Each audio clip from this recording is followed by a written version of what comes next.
Guys welcome back to my YouTube channel. അപ്പോൾ രാവിലെ തന്നെ ഞാൻ ദേ സാരിയൊക്കെ കൊടുത്ത് വന്നിട്ടുള്ളത് ബ്യൂട്ടി പാർലറിലേക്കാണ്. സംഭവം വേറൊന്നുമല്ല, ഓണത്തിനൊരു മേക്ക് ഓവർ ചെയ്യാൻ വേണ്ടിയിട്ടാണ്. ഞാൻ വിചാരിച്ചു ഇന്ന് പാർലറിൽ വന്നിട്ട് മേക്കപ്പ് ചെയ്യാമെന്ന്. ഒരു കിടിലൻ നാടൻ പെൺകുട്ടിയാണ് എൻ്റെ മനസ്സിലുള്ള കൺസെപ്റ്റ്. അപ്പം ഞാൻ അത് ചേച്ചിയോട് പറഞ്ഞു, എനിക്ക് അങ്ങനെ തന്നെ വേണം എന്നുള്ളത്. ഭയങ്കര ഓവറായിട്ടൊന്നും ഞാൻ മേക്കപ്പ് ചെയ്യുന്നില്ല, വളരെ മിനിമലായിട്ട് എൻ്റെ സ്കിൻ ടോണിന് അങ്ങനെ സ്യൂട്ടബിൾ ആയിട്ടുള്ള ഒരു മേക്കപ്പ് ലുക്കാണ് ഞാൻ ചൂസ് ചെയ്തിട്ടുള്ളത്. അപ്പോൾ ആദ്യം തന്നെ ഫേസിലുണ്ടായിരുന്ന ഡാർക്ക് സ്പോട്ടൊക്കെ ഒന്ന് കവർ ചെയ്യുകയാണ്. അപ്പോൾ കളർ കറക്റ്ററും അതുപോലെ തന്നെ കൺസീലറും വെച്ചിട്ട് ഫേസിൽ അത്യാവശ്യം ഉണ്ടായിരുന്ന ഡാർക്ക് സ്പോട്ടൊക്കെ ഒന്ന് കവർ ചെയ്യണമെന്ന് ഞാൻ ഓൾറെഡി പറഞ്ഞിട്ടുണ്ടായിരുന്നു. അപ്പോഴേ ഒരു ഫ്ലോലെസ് ഫിനിഷിങ് കിട്ടത്തുള്ളൂ. സോ ഈ ബ്ലൗസ് എങ്ങനെയുണ്ട് ഗൈസ്? എനിക്കിഷ്ടപ്പെട്ടത് ഞാൻ കസ്റ്റമൈസ് ചെയ്ത് ചെയ്യിപ്പിച്ചതാണ്. ആൻഡ് ഇത് ലെൻസ് ഇടാനുള്ള തത്രപ്പാടാണ്. എനിക്ക് അത്ര ഇഷ്യൂ ഒന്നും ഇല്ല ലെൻസ് ഇടാൻ വേണ്ടിയിട്ട്. എങ്കിലും ഫസ്റ്റ് ഓഫ് ഓൾ മറ്റൊരാൾ ഇട്ട് വരുമ്പോൾ എനിക്ക് ചെറിയൊരു ബുദ്ധിമുട്ട് തോന്നാറുണ്ട്. But it's okay. ലെൻസ് ഇട്ട് ഒരു വിത്തിൻ സെക്കൻഡ്സിനുള്ളിൽ തന്നെ അതൊന്ന് കോപ്പപ്പായി വന്നിട്ടുണ്ട്. And I love this colour. So അങ്ങനെ നമ്മൾ ഫേസ് മേക്കപ്പിലോട്ട് കിടക്കുകയാണ്. അപ്പോൾ ഫേസിൽ തന്നെ ഞാൻ ഓവറായിട്ടൊന്നും മേക്കപ്പ് ചെയ്യുന്നില്ല, വളരെ മിനിമലായിട്ട് മാത്രമേ മേക്കപ്പ് ചെയ്ത് കൊടുക്കുന്നുള്ളൂ. അത്യാവശ്യം ഡാർക്ക് സ്പോട്ടൊക്കെ ഒന്ന് കവർ ചെയ്ത് ഫേസ് ഒന്ന് ഈവൻ ടോൺ ആക്കിയിട്ട് ജസ്റ്റ് ഒന്ന് ഫൗണ്ടേഷൻ അപ്ലൈ ചെയ്തു, പിന്നെ കോമ്പാക്റ്റ് ഇട്ട് കൊടുത്തു. പിന്നെ മെയിനായിട്ട് ഫേസ് മേക്കപ്പ് ചെയ്യുമ്പോൾ നമ്മൾ കൂടുതൽ ശ്രദ്ധിക്കേണ്ട ഒരു കാര്യം നെക്കും കൂടെയാണ്. അല്ലെങ്കിൽ ഭയങ്കര ഒരു ഡിഫറൻസ് നമുക്ക് ഫേസിലും നെക്കിനും സെപ്പറേറ്റ് ആയിട്ട് തോന്നിക്കും.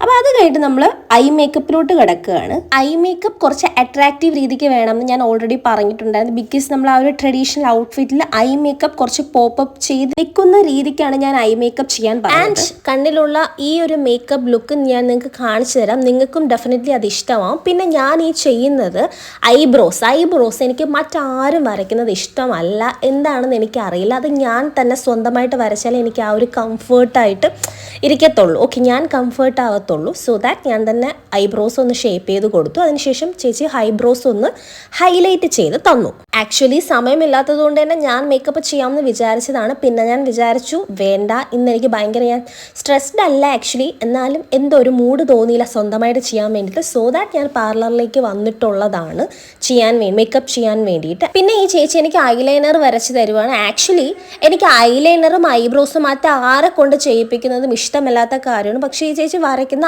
ഐലൈനർ, എനിക്ക് ആ ഒരു ഐലൈനർ വരയ്ക്കുന്ന ഭയങ്കര ഇഷ്ടമായത് കൊണ്ട് തന്നെ ചേച്ചി തന്നെ എനിക്ക് ഐലൈനർ വരച്ച് തന്നു.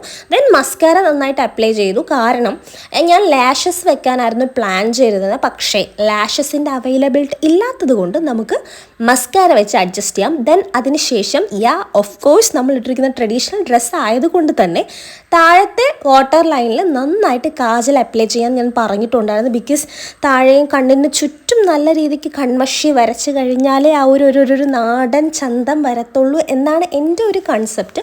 അപ്പോൾ അതുകൊണ്ട് തന്നെ നന്നായിട്ട് കാജലും അപ്ലൈ ചെയ്തു. പിന്നെ കോണ്ടൂർ ചെയ്തു. അത്യാവശ്യം വളരെ കുറച്ച് മാത്രമേ കോണ്ടൂർ ചെയ്തിട്ടുള്ളൂ. ബിക്കോസ് എനിക്ക് അധികം ഫേസ് ഫാറ്റ് ഒന്നും ഇല്ല. ഫേസ് ഫാറ്റ് ഒക്കെ ഉള്ളവർക്കാണെങ്കിൽ കുറച്ച് നല്ല രീതിക്ക് കോണ്ടൂർ ചെയ്യുന്നതായിരിക്കും കുറച്ചുകൂടെ ബെറ്റർ ആയിട്ടുള്ളത്. പിന്നെ നമ്മുടെ മെയിൻ ഐറ്റം അത്യാവശ്യം നമ്മുടെ ചിന്നിലും നോസിലും ചീക്സിലൊക്കെ നല്ല രീതിക്ക് ഹൈലൈറ്ററും കൂടെ അപ്ലൈ ചെയ്തു. എൻ്റെ ആ ഒരു മേക്കപ്പിൻ്റെ ആ ഒരു ഫിനിഷിങ്ങിലോട്ട് എത്തിയിരിക്കുകയാണ്. കറക്റ്റായിട്ട് ഫിനിഷ് ആയിട്ടില്ല, ബിക്കോസ് ലിപ്സ് ബാക്കിയുണ്ട്. അതുപോലെ തന്നെ ട്രഡീഷണൽ ഡ്രസ്സിൽ മെയിനായിട്ട് എന്താ പൊട്ടും തൊട്ടിട്ടില്ല. അപ്പോൾ അതൊക്കെ ഫൈനലാണ്. അപ്പോൾ ഇതിൻ്റെ ഇടയ്ക്ക് നമ്മൾ പോയിട്ട് ഹെയർ കെട്ടാമെന്ന് വിചാരിച്ചു. അപ്പോൾ ഹെയർ ഞാൻ ഉദ്ദേശിക്കുന്നത് ഒതുക്കി കെട്ടുന്നതിനോട് എനിക്ക് ഭയങ്കര രീതിക്ക് താല്പര്യമില്ല. ഒതുക്കി മീൻസ് ഈ പോണിറ്റെയിൽ പോലെയൊക്കെ കെട്ടുന്നത്. സോ ദാറ്റ് ഞാൻ അഴിച്ചിടാൻ പറഞ്ഞു. പക്ഷേ എങ്കിലും സൈഡിൽ എങ്ങനെയെങ്കിലും ഒരു മോഡൽ കൊടുത്തിട്ട് അഴിച്ചിടാനാണ് ഞാൻ പറഞ്ഞത്. ആൻഡ് ഓൾസോ നമുക്ക് ഫ്ലവർ വെക്കേണ്ടതായിട്ടുണ്ട്. സോ ദാറ്റ് ഞാനൊരു ഫ്ലവർ വെക്കേണ്ട മോഡലൊക്കെ പറഞ്ഞു കൊടുത്തിട്ടുണ്ടായിരുന്നു. സോ എൻ്റെ ഹെയർ വന്നിട്ട് കുറച്ചൊന്ന് സ്ട്രൈറ്റൻ ആക്കി ഇടുവാണ്. ഫ്രണ്ടിൽ 2 സൈഡ് മാത്രമേ സ്ട്രൈറ്റ് ചെയ്യുന്നുള്ളൂ. ബിക്കോസ് നമ്മൾ ബാക്കിൽ എക്സ്റ്റൻഷൻ വെക്കാനാണ് പ്ലാൻ ചെയ്യുന്നത്. എക്സ്റ്റൻഷൻ വന്നിട്ട് കേർലി എക്സ്റ്റൻഷനാണ് ഞാൻ ചൂസ് ചെയ്തേക്കുന്നത്. അപ്പോൾ ഈ സൈഡിൽ നമുക്കൊന്ന് ജസ്റ്റ് ഒന്ന് കെട്ടി വെക്കാൻ വേണ്ടിയിട്ട് മാത്രം 2 സൈഡിലും ഹെയർ ഒന്ന് സ്ട്രൈറ്റ് ചെയ്ത് ഇടുന്നുള്ളൂ. അതിനുശേഷം ക്രിമ്പ് കൂടെ ചെയ്യാമെന്ന് വിചാരിച്ചു. സോ ദാറ്റ് നമ്മുടെ ഹെയർ കുറച്ചുകൂടെ ഒന്ന് അട്രാക്റ്റീവ് ആയിട്ടിരിക്കാൻ വേണ്ടിയിട്ട് ക്രിമ്പ് ചെയ്യുന്നത് കൊണ്ട് ഹെൽപ്പാകും. സോ ദാറ്റ് ഞാൻ ക്രിമ്പ് കൂടെ ചെയ്യാൻ വേണ്ടി പറഞ്ഞിട്ടുണ്ടായിരുന്നു. അപ്പോൾ അതനുസരിച്ച് ചേച്ചി എനിക്ക് നല്ല രീതിക്ക് ഹെയർ സ്റ്റൈൽ ചെയ്ത് തന്നു കേട്ടോ. ബിക്കോസ് ഇതിൻ്റെ ഔട്ടിൽ നിങ്ങൾ കാണും എൻ്റെ ഹെയർ സ്റ്റൈൽ എങ്ങനെയുണ്ട്, നിങ്ങൾ ഡെഫിനറ്റ്ലി കമൻറ്റ് ചെയ്യുക കേട്ടോ. ആൻഡ് നമ്മുടെ 2 സൈഡിലും അത്യാവശ്യം നല്ല രീതിക്ക് സ്ട്രൈറ്റൻ ചെയ്ത് കൊടുത്തു. ഹെയർ ഓവറായിട്ട് ചെയ്തില്ല. അതിനുശേഷം എന്താ പരിപാടി, നമ്മുടെ ഹെയറിൽ ക്രിമ്പ് ചെയ്യാൻ പോവുകയാണ്. ക്രിമ്പ് ചെയ്യുന്നത് എനിക്ക് ഭയങ്കര ഇഷ്ടമുള്ളൊരു കാര്യമാണ്. ജസ്റ്റ് വെറുതെ ഇങ്ങനെ ക്രിമ്പ് ചെയ്തിട്ടാലും നമ്മുടെ ഹെയർ കാണാൻ കുറച്ചുകൂടെ ഒന്ന് അട്രാക്റ്റീവ് ആയിരിക്കുമെന്ന് എനിക്ക് പേഴ്സണലി ഫീൽ ആയിട്ടുണ്ട്. സോ ദാറ്റ് ഞാൻ ഫ്രണ്ട് പോർഷൻ മാത്രമേ, അതായത് ബാക്കിൽ ഫുള്ളായിട്ട് ക്രിമ്പ് ചെയ്യുന്നില്ല. Because I don't have enough enough time guys. കാരണം ഇപ്പം തന്നെ എനിക്ക് സമയം കഴിഞ്ഞു പോവേണ്ടത്. എന്നാലും ഞാൻ ഇരുന്ന് അങ്ങനെ ക്ഷമയോടെ ചെയ്യുന്നത് ഔട്ട് വരുമ്പോൾ അടിപൊളിയായിരിക്കുമല്ലോ എന്ന് വിചാരിച്ചിട്ടാണ്. സോ ദാറ്റ് ഹെയർ ഫുള്ളായിട്ടൊന്ന് ക്രിമ്പ് ചെയ്യുന്നില്ല. ഫ്രണ്ടിൽ പുറത്തോട്ടൊക്കെ കാണുന്ന വശത്ത് മാത്രം ചെറുതായിട്ടൊന്ന് ക്രിമ്പ് ചെയ്ത് ഇട്ടോളൂ. എനിക്ക് പക്ഷേ ക്രിമ്പ് ചെയ്യുന്നത് ഭയങ്കര ഇഷ്ടമായിട്ടുള്ളൊരു കാര്യമാണ് എനിക്ക് പേഴ്സണലി. ബിക്കോസ് എന്തോ അത് ഇങ്ങനെ നമ്മുടെ ഹെയറൊക്കെ വന്നിട്ട് ക്രിമ്പൊക്കെ ചെയ്തിടൂലേ, അപ്പോൾ കുറച്ച് ഭംഗിയായിട്ട് എനിക്ക് തോന്നിയിട്ടുണ്ട്. അപ്പോൾ നോർമൽ ഔട്ട്ഫിറ്റിൻ്റെ കൂടെയൊന്നും അത് ചേരത്തില്ല. നമ്മളിതുപോലെ ട്രഡീഷണൽ ഡ്രസ്സ് അല്ലെങ്കിൽ ഗൗൺ, അതുപോലത്തെ വെഡ്ഡിങ് ഫംഗ്ഷൻസ് അങ്ങനത്തെ സാധനങ്ങൾക്കൊക്കെ നമ്മളിതുപോലെ ക്രിമ്പൊക്കെ ചെയ്യുമ്പോൾ കുറച്ചധികം അട്രാക്റ്റീവായിട്ടും ഭംഗിയായിട്ടും എനിക്ക് പേഴ്സണലി തോന്നിയിട്ടുണ്ട്. അപ്പം ഞാൻ അങ്ങോട്ട് പറഞ്ഞു എനിക്ക് ക്രിമ്പ് ചെയ്തിടണം എന്ന് പറഞ്ഞിട്ടാണ് ഈ സമയമില്ലാത്ത സമയത്ത് കൂടെ ചേച്ചി ക്രിമ്പ് ചെയ്തിടുന്നത്. അത്യാവശ്യം എനിക്ക് നല്ല രീതിക്ക് ലേറ്റായി. ബിക്കോസ് എൻ്റെ തന്നെ തെറ്റാണ്, ഞാൻ നേരത്തെ എത്താത്തത് കൊണ്ടാണ്. പറഞ്ഞ സമയത്തിന് എത്തിയിരുന്നെങ്കിൽ കുറച്ചുകൂടെ നല്ല രീതിക്ക് തന്നെ സമയമെടുത്ത് ചെയ്യേണ്ട പ്രോസസ്സാണ് ഇതൊക്കെ. ആൻഡ് അതിനുശേഷം എൻ്റെ ഹെയർ പാർട്ടീഷൻ ഞാൻ പറഞ്ഞു കൊടുത്തു. ഞാൻ നോർമലി ഇടുന്ന ഹെയർ പാർട്ടീഷൻ സൈഡ് പാർട്ടീഷനാണ്. സോ ദാറ്റ് അത് തന്നെ ചൂസ് ചെയ്ത്. ബിക്കോസ് നമ്മൾ നോർമലി ചെയ്യുന്ന ഒരു കാര്യം മാറ്റി നമ്മൾ ഓപ്പോസിറ്റായിട്ട് ചെയ്താൽ ചിലപ്പം കൊള്ളത്തില്ലെങ്കിലോ ചിലപ്പോൾ ഫൈനൽ ലുക്ക് വരുമ്പോൾ നമുക്ക് ഇഷ്ടപ്പെട്ടില്ല എന്ന് വരും. സോ ദാറ്റ് ഞാൻ ഫൈനലി ഹെയറൊക്കെ ഒന്ന് കെട്ടി സെറ്റാക്കി. അപ്പോൾ ഹെയർ കെട്ടി കൊടുക്കുന്ന ആ ഒരു വീഡിയോ എനിക്ക് എടുക്കാൻ പറ്റിയില്ല. ഹെയർ നന്നായിട്ട് കെട്ടി സെറ്റാക്കി വെച്ച് കൊടുത്തിട്ടുണ്ട്. അപ്പോൾ അതിൻ്റെ ഫൈനൽ ലുക്ക് ഞാൻ കാണിച്ചു തരാം. ഇനി റിമൈനിങ് ആയിട്ട് ഫേസിൽ നമ്മൾ ലിപ്സ്റ്റിക് ഇട്ട് കൊടുത്തിട്ടില്ലായിരുന്നു. അങ്ങനെ ലിപ്സ്റ്റിക്ക് അപ്ലൈ ചെയ്തു. പക്ഷേ എനിക്ക് ഈ ഒരു ഷെയ്ഡ് ലിപ്സ്റ്റിക്ക് എന്തോ ഇഷ്ടമായില്ല. ഭയങ്കര ഡാർക്ക് ഷെയ്ഡായിട്ട് എനിക്ക് ഫീലായി.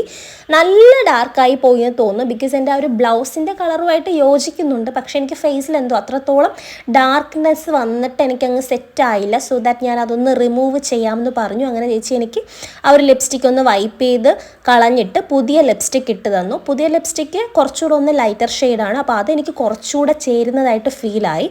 ലൈക്ക് ഞാനിങ്ങനെ ലിപ് ലൈൻ ചെയ്തിട്ട് ചേച്ചി എനിക്ക് വീണ്ടും ലിപ്സ്റ്റിക്ക് അപ്ലൈ ചെയ്തു. അപ്പോൾ ഈ ഒരു ഷെയ്ഡ് എനിക്ക് കുറച്ചുകൂടെ ഇഷ്ടപ്പെട്ടു. കുറച്ചുകൂടെ ഒരു ലൈറ്റർ ഷെയ്ഡാണ്. അപ്പോൾ ഇത് നേരത്തെക്കാട്ടിലും കൺസിഡറബിളി കുറച്ചുകൂടെ സ്യൂട്ടബിൾ ആയിട്ട് എനിക്ക് ഫീലായി. അപ്പോൾ ഇതിൻ്റെ ഇടയിൽ കൂടി തന്നെ എനിക്ക് കിട്ടിയ സമയം കൊണ്ട് ഞാൻ രണ്ട് കൈയിലും ഫുൾ വള ഇട്ട് കൊടുത്തു. ഈ വള ഞാൻ എൻ്റെ ബ്ലൗസിൻ്റെ മാച്ചായിട്ടുള്ള വളയാണ് മേടിച്ച് ഓൾറെഡി വെച്ചിരുന്നു. അപ്പോൾ അതെടുത്ത് രണ്ട് കൈയിലും ഞാൻ ഇട്ട് കൊടുത്തു. ആക്ച്വലി വിചാരിച്ചത് ഒറ്റ കയ്യിൽ മാത്രം മതി എന്നാണ്. പിന്നെ ഞാൻ വിചാരിച്ചു രണ്ട് കൈയിലും കൂടെ ഷഫിൾ ചെയ്തിടുമ്പോൾ കുറച്ചുകൂടെ ഭംഗിയുള്ളതായിട്ട് എനിക്ക് പേഴ്സണലി ഫീലായി. ആൻഡ് പിന്നെ പൊട്ടിൻ്റെ സെലക്ഷനാണ്. കുറേ പൊട്ടിങ്ങനെ മാറ്റി മാറ്റി വെച്ച് കൊടുത്തു. ആക്ച്വലി എനിക്ക് ഒന്നും പിടിച്ചില്ല. പിന്നെ ഞാൻ ചേച്ചിയോട് എൻ്റെ ഈ ഒരു ബ്ലൗസിൻ്റെ ഷെയ്ഡ് ഉണ്ടല്ലോ, ഒരു മെറൂൺ ഷെയ്ഡായിട്ടുള്ള പൊട്ട് തന്നാൽ മതിയെന്ന് പറഞ്ഞു. ബട്ട് മൈ ബാഡ് ലക്ക്, എനിക്ക് ആ ഒരു ബ്ലൗസിൻ്റെ ഷെയ്ഡുള്ള പൊട്ട് കിട്ടിയില്ല. ആൻഡ് ഞാൻ ആ സമയം കൊണ്ട് കമ്മലൊക്കെ ഒന്ന് ഇട്ട് കൊടുത്തു. ഈ ഒരു വലിയ ജുംക്കയാണ് ഞാൻ ഇട്ട് കൊടുക്കുന്നത്.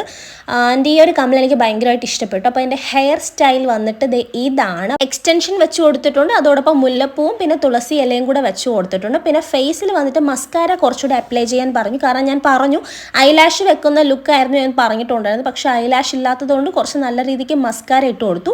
ഫൈനൽ ലുക്ക് ഇതാണ്. അപ്പോൾ ഈ ഹെയർ സ്റ്റൈൽ എനിക്ക് ഭയങ്കരമായിട്ട് ഇഷ്ടപ്പെട്ടു. അപ്പോൾ ഞാൻ എൻ്റെ ഹെയർ കളേർഡ് ഹെയർ ആണ്. സോ ദാറ്റ് കളേർഡ് ആയിട്ടുള്ള എക്സ്റ്റൻഷൻ തന്നെ ഞാൻ ചൂസ് ചെയ്തു. ആൻഡ് ഈ ഒരു ഫൈനൽ ലുക്ക് എനിക്ക് ഒത്തിരി ഇഷ്ടമായി. ഈ ബ്ലൗസ് സ്റ്റിച്ച് ചെയ്ത മോഡൽ അടിപൊളിയല്ല. അപ്പോൾ ഇത് ഇപ്പോഴത്തെ ലേറ്റസ്റ്റ് ട്രെൻഡിങ് മോഡൽ ആയതുകൊണ്ട് തന്നെ ഞാൻ തന്നെ കസ്റ്റമൈസ് ചെയ്ത് ചെയ്യിപ്പിച്ച ബ്ലൗസാണ്. ആൻഡ് എനിക്ക് ഈ ഒരു ലുക്ക് ഒത്തിരി ഇഷ്ടമായി. എസ്പെഷ്യലി ഈ ഒരു ഹെയർ സ്റ്റൈൽ എനിക്ക് ഭയങ്കര ബ്യൂട്ടിഫുൾ ആയിട്ട് തോന്നി. അപ്പോൾ നിങ്ങൾക്ക് തോന്നിയോ ഇല്ലയോ എന്ന് നിങ്ങൾ കമൻറ്റ് ചെയ്യും കേട്ടോ. ആൻഡ് ഞാൻ മാല ഇട്ട് കൊടുത്തിട്ടില്ല. ബിക്കോസ് ഈ ഒരു നെക്ക് ഡിസൈൻ, ഈ ഒരു ബ്ലൗസിൻ്റെ ഡിസൈൻ ഇതായതുകൊണ്ടാണ് ഞാൻ മാല അവോയ്ഡ് ചെയ്തത്. ടോട്ടൽ ലുക്ക് എനിക്ക് ഒത്തിരി ഇഷ്ടമായി. അപ്പോൾ നിങ്ങൾക്ക് ഇഷ്ടമായില്ലേ നിങ്ങൾ കമൻറ്റ് ചെയ്യൂ. ഇതുപോലുള്ള യൂസ്ഫുൾ വീഡിയോസിനായി എൻ്റെ ചാനൽ ലൈക്ക് ചെയ്യുക, ഷെയർ ചെയ്യുക, സബ്സ്ക്രൈബ് ചെയ്യുക. അപ്പം ഞാൻ പോയിട്ട് വരാം. ടാറ്റാ.